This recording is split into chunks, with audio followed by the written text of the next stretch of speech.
Tando Jan Mohammad town committee पारां माली साल 2025-2026 लाइ 44 करोड़ 36 लाख रुपयनि जो टैक्स फ्री बजट पेश।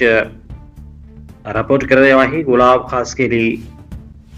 टंडो जान मोहम्मद टाउन कमेटी जो सालानो बजट इजलास चेयरमैन काज़ी नूर मोहम्मद सांद ऐं वाइस चेयरमैन शहजाद हुसैन आरंग जी सदारत हेठि मुनक़द थियो, जिते माली साल 2025-2026 लाइ 44 करोड़ 36 लख 95,450 रुपयनि जो टैक्स फ्री बजट पेश कयो वियो, जेको मुतफ़िक़ा तौर काउंसिल जे समूरनि मेंबरनि पारां मंज़ूर कयो वियो।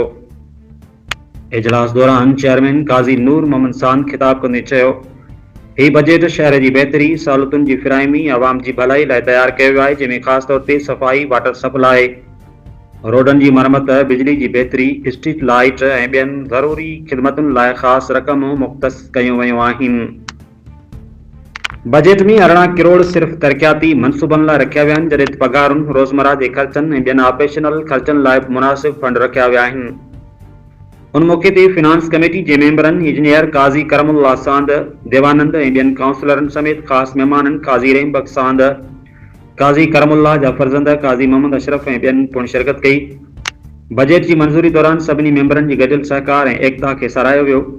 आख़िर में चेयरमैन, वाइस चेयरमैन सभिनी मेंबरनि जो शुक्रिया अदा कंदे उम्मीद ज़ाहिर कई त शहर में जल्द नवां तरक़ियाती कम शुरू कया वेंदा। Gulab Khaskheli, social media center Sindh, Tando Jan Mohammad.